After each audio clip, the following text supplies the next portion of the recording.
Buenas tardes.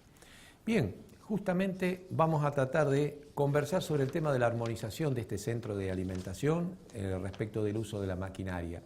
Y lo primero de todo hay que analizarlo desde el punto de vista de las responsabilidades que se tiene tanto el productor o el encargado, el que es el responsable que está a cargo de este sistema, y luego el del operario que tiene que no solo cumplir las órdenes, sino entender qué es lo que está haciendo.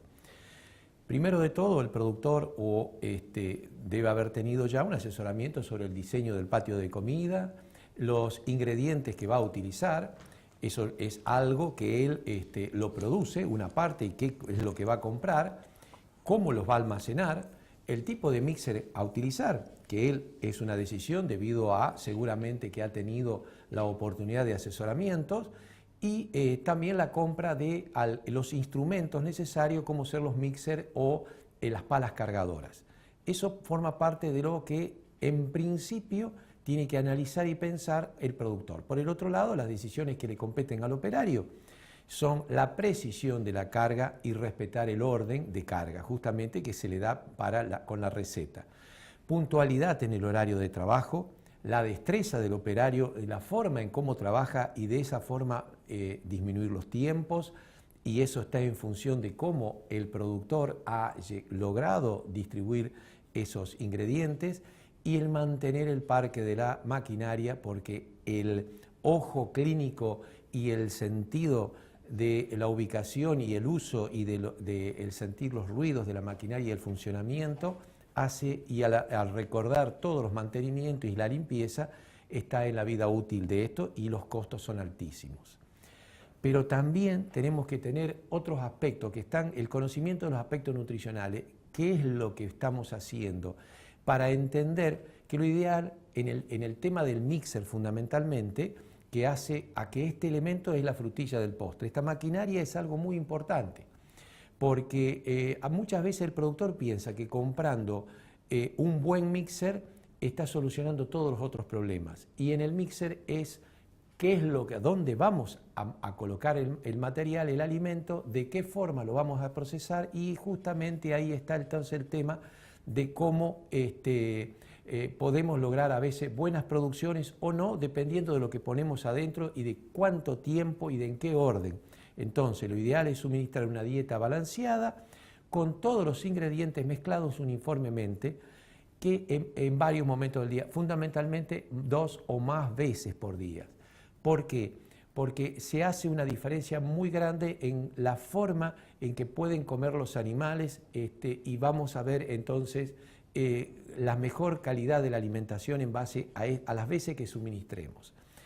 Además hay que entender que el mixer tiene que tener una balanza electrónica y a su vez tener buena memoria, y cuanto más compleja sea esta balanza es mejor, porque seguro que está respaldada por un buen software que nos permite hacer muchos costos, evaluar nuestro trabajo, que ahí vamos a verlo ahí hacia el final, los datos que podemos ir logrando. A su vez, también tenemos que tener en cuenta que las vacas de alta producción tienen en cuenta en todo momento el suministro de fibra, que este es otro de los elementos. No solo pensar en el balance de la fibra, de la proteína y de la energía que vamos a colocar, sino la proporción de la fibra, que esa fibra efectiva debe ser efectivamente efectiva, como dice el ingeniero Vargo. Ahí hay cosas muy importantes en cuanto a la mejora de la digestión y a bajar los costos de alimentación, porque la fibra normalmente la producimos nosotros. Entonces, ¿por qué esta fibra, para ser efectiva, en primer lugar, debe estimular la rumia? Para eso tiene que tener un largo determinado y en una proporción determinada, lo cual determina una insalivación. Y por el otro lado, es disminuir la velocidad de pasaje. Forma en algo que ustedes ven a la izquierda y abajo, que es el orificio del retículo masal, que está en función del tamaño del animal, y en base a eso estará la posibilidad de jugar con los largos de fibra y con los porcentajes de esta fibra. Porque si no trabajamos bien esta parte, cuando intentamos apretar el acelerador y vamos hacia intenciones de producir más leche o carne, muchas veces nos pasamos, ¿y qué hacemos? Terminamos con un problema de acidosis cuando inyectamos demasiada energía. y entonces cuando baja mucho los pH por debajo de 5, empezamos a tener que permítame la expresión, se apuchera el rumen, y esos espacios donde se producen esos focos de acidosis, vamos a tener una disminución luego va a venir una cicatrización, y posteriormente esa parte del rumen puede quedar inactivada por meses o por años, lo cual me baja la producción ya en sí de ese animal. Bueno, esto es otro de los temas que hay que tener muy bien en cuenta. Entonces, en función vamos a ver cuáles son las funciones que debe cumplir un mixer. Y seguimos un poco con estas responsabilidades y la forma de trabajar, cómo tenemos que trabajar para lograr algo homogéneo. Y los objetivos son lograr mayor estabilidad ruminal, justamente utilizando esta mezcla con las proporciones de fibra y de energía y proteína. Entregar entonces los distintos ingredientes en forma correctamente mezclada, y eso está en función del tiempo de mezcla y de la calidad de los materiales y del largo de trozado, que puede haber venido muchas veces antes cuando Federico le hablaba del tamaño de la fibra en los silajes y el uso del cracker y demás. La mínima posibilidad de selección, eso también dentro del comedero, estando muy bien mezclado, eso es otra cosa muy importante que permite que todos los bocados contengan todo el material que debe tener para un balance de dieta. Y también aumentar la calidad de la nutrición. Sí hay un proceso sinérgico, pero si yo pongo un material de mala calidad porque sea posfermentado o es peor todavía, se ha echado a perder, cualquiera sea de los ingredientes, por mal almacenaje fundamentalmente, o porque se extrae mal y quedan elementos distribuidos en el suelo que luego son juntados después de varios días, todo eso empezamos a tener el problema con las aflatoxinas. Entonces, por ahí no vamos a ganar nada. Entonces, aquí estamos armando la ración y a veces podemos tener un póker de raciones. ¿Por qué? Porque son 4 las raciones posibles a obtener. La primera, muchas veces por teléfono, cuando se dice, bueno, habla con el nutricionista, el productor, y le dice cuáles son los ingredientes que él tiene disponible, pero cuál es la calidad que tienen cada uno de esos ingredientes, y pensando todavía, cuando uno abre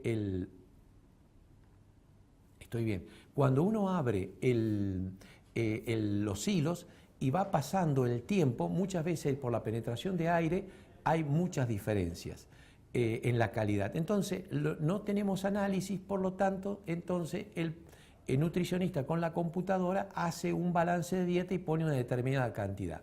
Después el productor empieza a suministrar, y a veces por distintas cuestiones cambia de bolsa, no hizo un análisis o hizo un análisis de una bolsa pero no de todas, no sacó muestra de todo, y entonces cambia la dieta nuevamente, se terminó un producto, vuelve a utilizar otro tipo de ingredientes y ahí vuelve a cambiar la dieta. Nuevamente después le pasa la receta al tractorista. El tractorista muchas veces hace o no caso omiso a la cantidad que tiene que poner por cada uno y el tiempo de mezcla que a él le parece, si no hay un orden y una persona que observe el trabajo. Entonces tenemos otra ración. Y finalmente, cuando la distribuye, dependiendo del estado de la mezcla o de la cantidad de metros lineales que tengamos del comedero, también comerá distinto cada uno de los animales según se haya empujado más o menos. Entonces, esa es al final la dieta que ingresa a la boca, es nuevamente una cuarta dieta distinta. Entonces, tenemos que ir analizando las ineficiencias en las tareas de alimentación. Y hay varios aspectos a ver. Las malas prácticas en el almacenamiento del heno. Puede ser un problema de que el productor no haya observado mucho esos detalles y en cualquier lugar le dice a su personal que lo almacene sin haberlas estibado o cubiertas. También está en las otras responsabilidades que hace al productor, que es cómo se ha diseñado su patio de comidas, la falta de planificación en los forrajes a utilizar, en el lugar improvisado, distancias muy largas entre los patios de comida y los comederos, el mal estado de los caminos. Eso es en cuanto al productor. Y por el otro lado tenemos también lo que le compete a la persona que maneja el mixer, o cómo produce la extracción, o cómo cuida la maquinaria. Bueno, son todos detalles muy interesantes que lo iremos viendo en la medida que vayamos avanzando. Los temas de extracción fundamentalmente tenemos que analizar que tenemos que utilizar maquinaria que esté adaptada para ello. Muchas veces un productor dice, ah no, pero yo con mi viejo Hanomag y una pala que la hizo mi vecino en un tallercito. El problema está en el tiempo, en la extraer con esos sistemas y el uso de los embralles. Usted imagínense que a veces se tiene 3 o 4 rodeos, alimentarlos 2 veces por día y por lo menos se usan 4, 5, 6 ingredientes. Entonces todo eso es una carga individual, uso por lo menos 3, 4 veces. Entonces hay miles y miles de veces que uno toca el embrague y entonces no alcanza los tipos de tractor. Hay mucha rotura. También están los tractores con el sistema de joystick para ir para adelante, para atrás en forma automatizada. El problema es que estos tractores, a igualdad de HP o de capacidad de trabajo de la pala, tenemos que valores de 2, 3 o 4 veces más caro que palas articulares cargadoras, las cuales tenemos que entender que actualmente tenemos buena disponibilidad de estas máquinas a un precio competitivo con respecto de los tractores y que no poseen ya directamente embrague, que son roturas que valen 400, 500 mil pesos seguro cuando hay que partir los tractores y que tienen los convertidores. Entonces, el convertidor da una caja, motor, convertidor, una caja y de ahí tiene tracción, doble tracción hacia ambos costados. Entonces, la pala articula y es mucho más versátil, más rápida, más eficiente y de menor costo de adquisición y de mantenimiento. Vamos ahora a cómo cargamos los silos. El primer problema de silo, que ya Federico lo comentó, lo vamos a pasar rápidamente, solamente vamos a reiterar que en invierno estamos viendo cuando uno abre mal un silo y no observa el desarmado que se genera cuando uno va no fresando la cara frontal, sino que lo va extrayendo con la pala y va haciendo, peor todavía cuando la pala la introducimos desde la parte de abajo hacia arriba, que producimos un movimiento hacia adentro de entrada de aire, una posfermentación, y eso nos genera un gravísimo problema que tenemos a veces pérdidas de hasta un 40% de la calidad que habíamos originalmente producido. Entonces, tenemos maquinarias que pueden tener palas con fresas cargadoras o tenemos las uñas que se cierran y cortan y entonces nos va a permitir lograr una mejora de la extracción. Eso tenemos que tenerlo muy presente y también tenemos que ayudarnos que justamente si vamos a tener problemas de extracción, lo mejor es trabajar con inoculantes, los cuales nos van a sobredosis en estos casos es muy importante porque nos van a permitir utilizar entonces digamos, tener disminuida la posfermentación con estos inoculantes lácticos. Y esto es muy, muy importante. También si vamos a hacer algún uso de alimentación directa, comida directa sobre silajes, que sería el caso de las crías, el sistema de cría que nos permitiría en ese caso solucionar algunos problemas. También si vamos a tener algún problema con un silo que fue mal confeccionado, lo mejor es aplicarle secuestrantes a toda la mezcla que vamos a colocar dentro del silaje, dentro del mixer para que secuestremos las posibles aflatoxinas y las toxinas que se puedan haber generado en esa mala fermentación. Después tenemos la elección del mixer. El tema de la elección del mixer depende de varias condiciones. El tipo de explotación, si es un tipo de feedlot, un tambo o la recría, requerirá analizar de acuerdo justamente al tipo de ración, si vamos a ver qué cantidad de fibras, ingredientes y la consistencia que va a tener, y también en función de los números de animales que tenemos que alimentar o el largo del viaje que tenemos que hacer, si tiene que tener duales o tiene que tener balancín, por el tipo de condición de terreno que nosotros tenemos. Entonces todo esto nos lleva a ir analizando y a conocer también cómo trabaja un mixer. El tema del mixer me refiero a si tiene capacidad en su clasificación con respecto de si tiene capacidad de procesar la fibra tal cual, o sea, procesar un rollo entero o un megafardo entero. O la otra clasificación es si tiene o no la capacidad de procesar partes, llamémosle bollos o trozos de rollos o trozos o partes de megafardos o de fardos chicos. Y luego están los otros que mezclan, que tienen la capacidad solamente de mezclar la fibra. Bueno, entonces lo que ustedes ven hacia la derecha son ejemplos de este tipo como es de mixer, pero no son todos. Vamos a ir tratando de ver los que más están difundidos acá en Argentina. Uno de ellos, el mixer vertical, uno de los últimos desarrollados, es que en este caso tiene un rotor de última generación, digamos que se ha trabajado bastante. Ya el sistema de frenado, digamos, es en base a una espada que está en posición horizontal para disminuir el consumo de potencia, y también la forma de mando que tenemos está trabajando con un sistema de cadena que se ha ido mejorando con respecto del reductor, reducir los costos.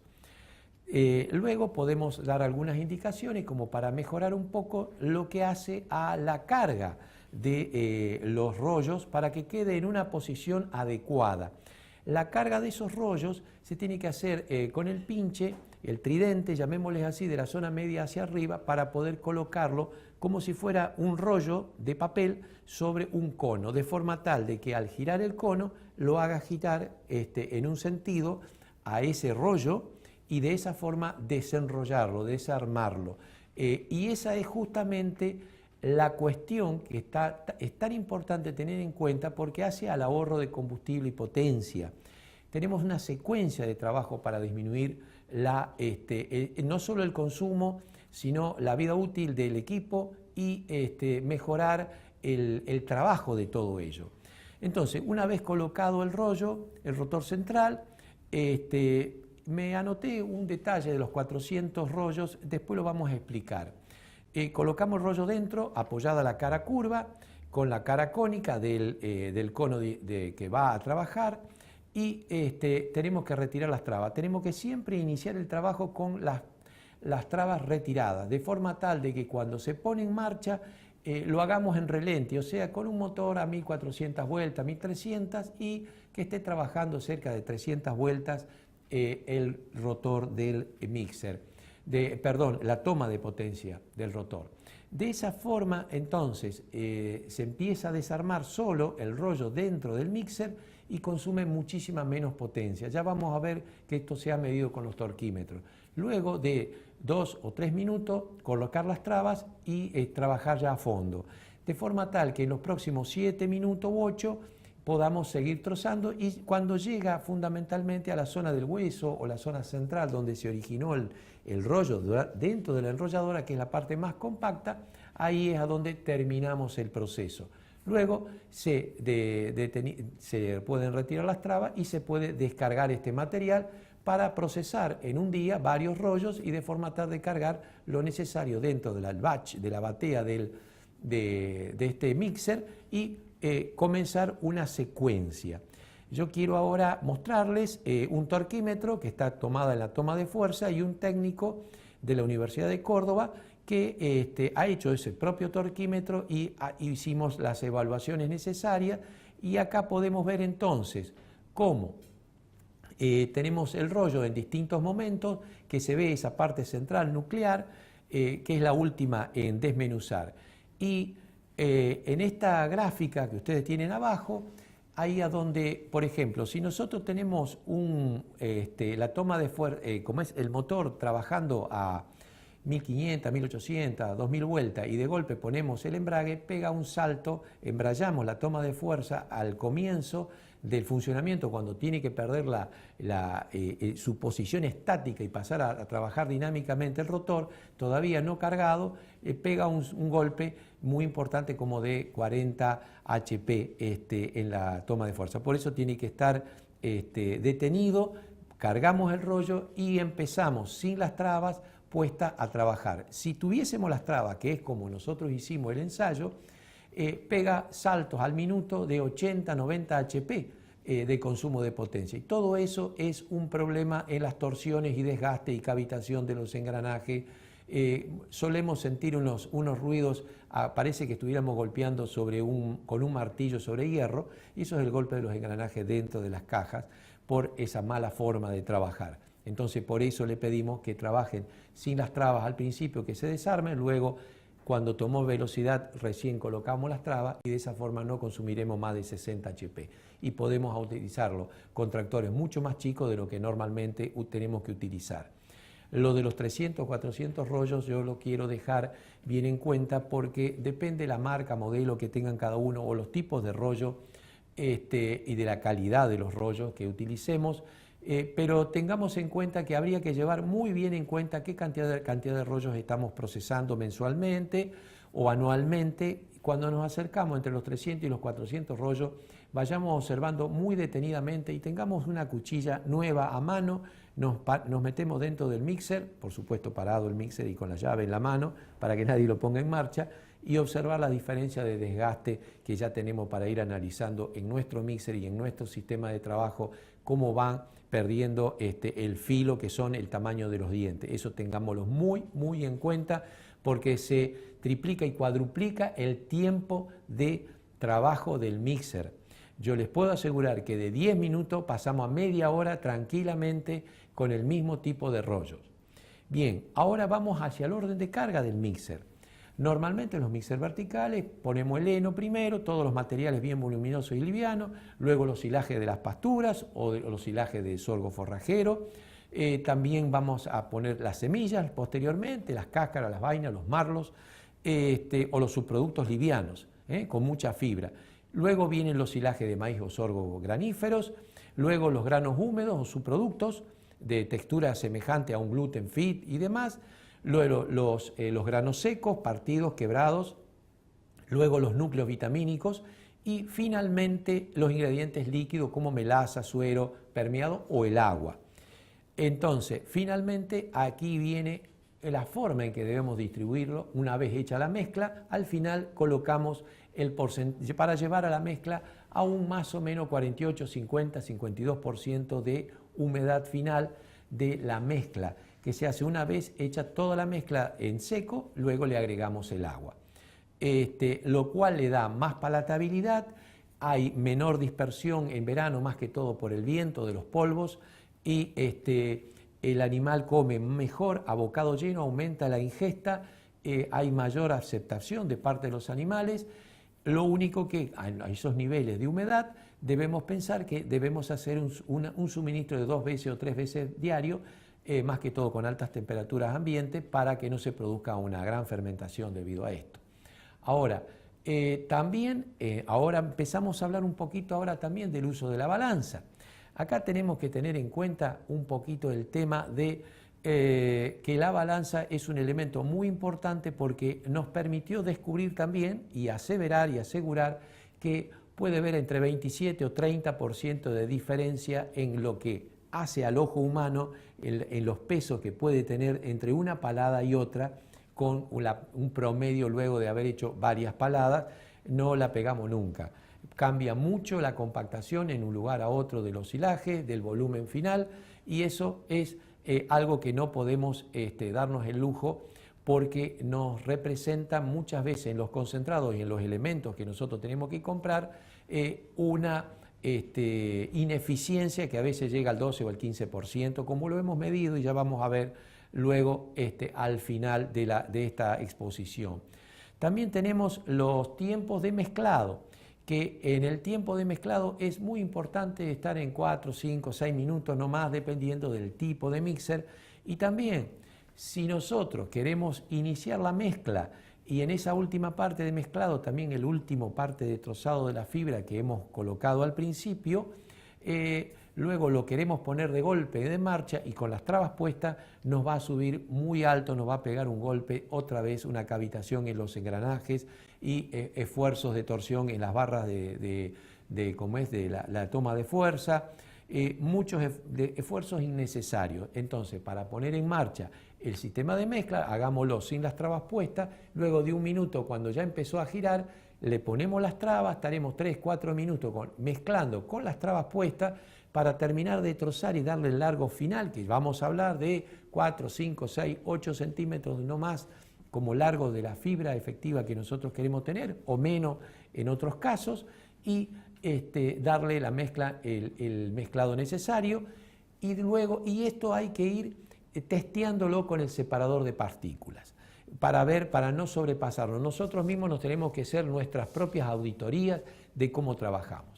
Bien, hasta ahora vimos entonces un mixer vertical que lo tomamos como elemento para explicar tiempos de mezcla y demás, no solo de este mixer, sino explicar en general algunos aspectos y detalles.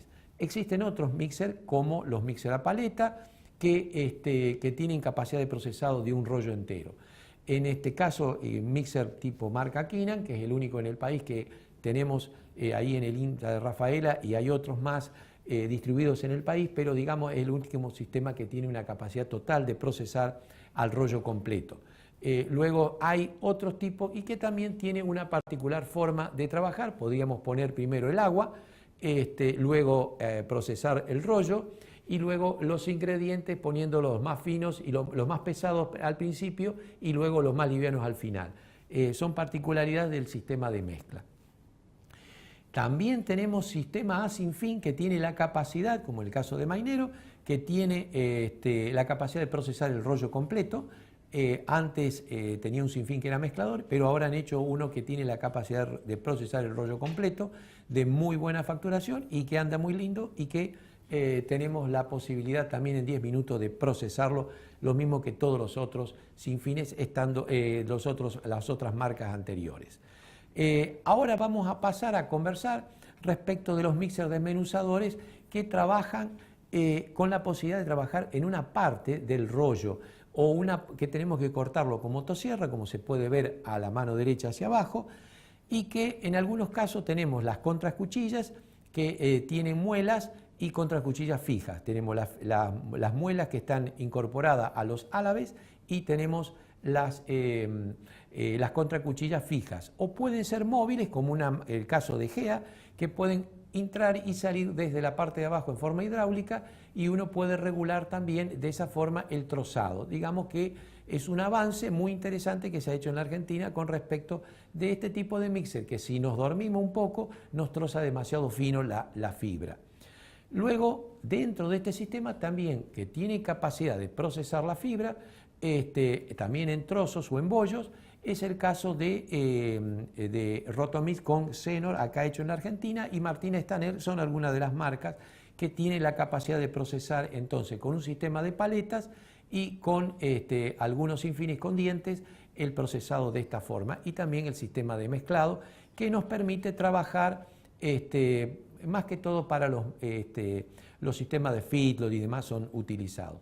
Luego me quedan los mixer horizontales mezcladores que pueden ser a sinfín liso, pueden ser también con sistema helicoidal de álabes que me permiten producir una buena mezcla, y en este caso necesitamos ya tener procesada la fibra. Y aquí me permito expresar algunos ensayos que se han hecho en el INTA de Manfredi, en donde se analizó el consumo de combustible, cómo se incrementa para cuando yo tengo que procesarlo con un mixer, por ejemplo, vertical de 2,2 litros por tonelada de materia seca.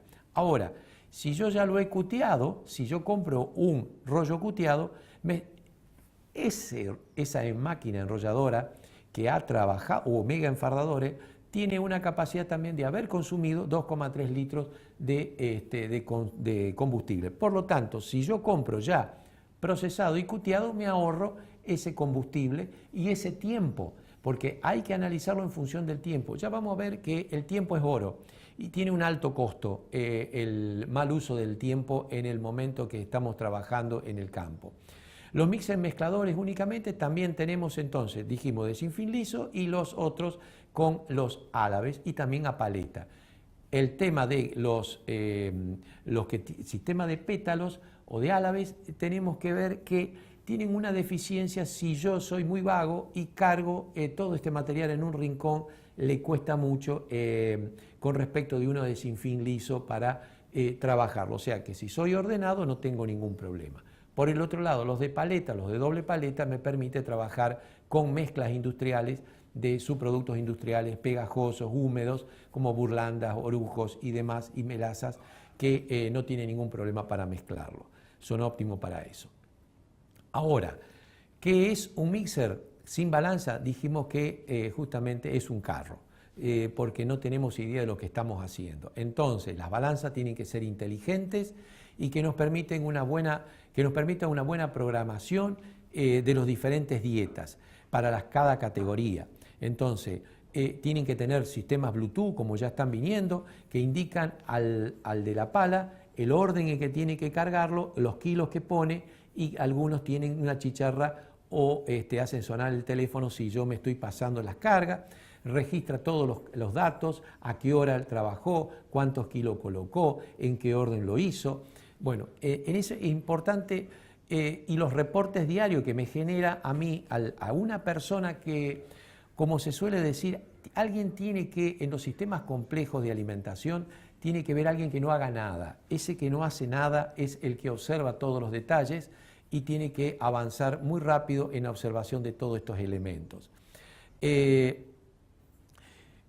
Nosotros tenemos que analizar los tiempos de mezclado y hacer una medición justamente, y hay detalles muy importantes a utilizar un separador de partículas. En general, el tamaño final que debemos obtener en las tres bandejas. En la primera bandeja tiene que ver entre un 5 y un 10% de la ración, y debe ser con un trozado mayor de los 2 centímetros debido al tamaño que tiene el orificio que nosotros hacemos de este separador, y que tiene que estar entre 4 y 8. El 50% restante debe estar en la bandeja siguiente, que tiene que tener entre 1 y 2 centímetros, y el resto de menor tamaño abajo. Nosotros tenemos que entender que esto es para medir cómo trabaja en general el tipo de fibra que estamos utilizando. El separador de partículas, tenemos algunos hechos ya acá en la Argentina que pueden ver en pantalla. Ahora, para evaluar la homogeneidad a lo largo de los comederos, esto también nos sirve mucho, y dentro del mixer para evaluar los tiempos de mezcla y hacerlo nosotros nuestra propia tablita, que en algunos casos algunos mixer tienen el sistema de cuenta vuelta, de cuántas vueltas y cuánto tiempo tiene que estar trabajando. Ya viene dentro del sistema de la balanza. También para evaluar el tamaño de partículas, luego, por ejemplo, como ya se lo dijo Federico, en el caso de para evaluar cuando está trabajando una picadora. Tienen las tablas cada uno de ellos, está disponible en INTA, están disponibles en Internet. Otra de las observaciones que tenemos que hacer en las raciones mezcladas están en los comederos limpios, si hay restos de alimentos, si el alimento le queda mucho olor en el momento que lo voy a revisar, si la mezcla fue uniforme para ver la uniformidad en inicio, medio y final de un comedero. Tenemos muchas observaciones que hacer, si la vaca puede seleccionar o no los ingredientes. Y también después, todo el resultado también podemos evaluarlo en las heces. En las heces, si están demasiado secas o si tienen un contenido óptimo debido al formato que ustedes pueden observar en pantalla, y también los que están en el extremo superior derecho y en el extremo inferior izquierdo es cuando tenemos problemas de acidosis. En un caso se secó y queda harina arriba y no es sales, y en el otro, en la parte inferior, observamos cómo esa defecación tiene un color grisáceo y a veces tiene olor fétido por la mala fermentación. Eso son cosas muy importantes. Y ahora tenemos que analizar la planificación. Lo importante es preguntarnos quién va a ser el continuador, cuántos años yo ya tengo de trabajo y qué es lo que puedo mejorar. Porque estamos hablando de planificar a 3, 5, 8 años, en donde en el sentido en que están colocadas las flechas, podemos analizar que nosotros tenemos que ver en un lugar donde vamos a colocar, vamos a hacer el patio de alimentación. Podemos ir invirtiendo siempre en el mismo lugar, lo levantamos, endurecemos el piso, empezamos a darle caída a los costados de 4% de caída, colocar las comederas que pueden ser de distintos tipos al principio y luego ir haciendo una parte con hormigón. Posteriormente podemos al final empezar a trabajar ya con galpones. podemos evolucionar de la forma en que queremos, pero siempre en el mismo lugar y invirtiendo en un sentido planificado. De la misma forma, los patios de comida, los patios de ingredientes. Yo me refiero especialmente a tratar de trabajar en lugares tipo en baterías, en donde yo puedo colocar 6 o 7 bolsas de silaje, 4 o 5 de bolsas de los distintos subproductos de grano húmedo, grano partido, algunos speller y demás, otros tipos de silajes. Y cerca que estén los galpones, a donde estén las celdas con los distintos otros ingredientes.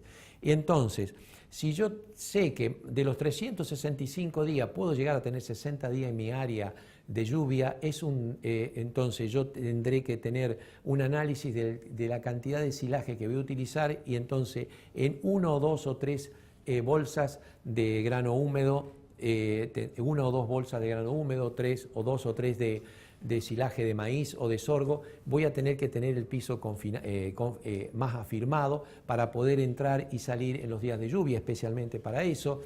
Un patio donde voy a moverme con el mixer y la pala cargadora a donde esté más fijo. De esta forma yo puedo ganarme muchos problemas y el desaliento del personal, porque hay que analizar que hay una persona, hay un ser humano que está empantanándose después todos los días, y que eso decae mucho entonces en su punto de vista de trabajo y las roturas, y a veces decae también a los malos tratos que podemos llegar a tener en la maquinaria. Todo este tiempo perdido tenemos que entender que debemos estar cerca de 700 pesos por hora en el uso de un mixer, un tractor que utiliza el mixer, en la pala cargadora, todo el costo de la mano de obra, el mantenimiento y la reparación de todos estos elementos. Y entonces, cuando nosotros trabajamos y estamos mucho más de 15, 20, 30 minutos, pasamos los 40 minutos, a veces llegamos a la hora y media y todavía estamos haciendo un mixer, me disminuye la cantidad de uso de esto. Y entonces estos elementos tipo Sumicost o otros tipos de elementos que a mí me permitan medir qué es lo que yo necesito. Entonces, cuando acá en el INTA de Rafaela pudimos observar diferencias muy importantes en cuanto al de enero a septiembre y de octubre a julio, se jugó con distinto personal y se jugó con distintas formas de alimentación, de calidad, y se ha aumentado la producción de 30 a 37 litros, se hizo mucho más estables. Después ustedes tienen la posibilidad de analizar estos números, y se ha encontrado que manejando la alimentación, manejando la calidad y los tiempos, lo mismo, de la misma forma, las ineficiencias que llegaron, que en un momento podían estar del 2% y en otro del 12%, nada más que con el juego de la forma en que nosotros cargamos, y casi siempre cargaban mucho más material por la falta de observación de los materiales más caros, que son los materiales que se compran, los espeles y los balanceados, que el material que producíamos nosotros, que es los silajes o los henos, te da los porcentajes de ineficiencia. En la medida que uno logra entonces controlar estos aspectos, bajan muchísimo los costos, y sabemos que se pueden reducir a veces un 30% de esos costos, que representan a veces un 60% más el costo de alimentación. Entonces, y aparte son la rotura de la maquinaria, que eso a veces tiene valores terribles y te puede dar una ganancia o una pérdida total en tu explotación. Entonces, esto es lo que tenemos que analizar y que nos permite mucho entonces llevar información y lograr ser eficientes en nuestro trabajo. Muchísimas gracias.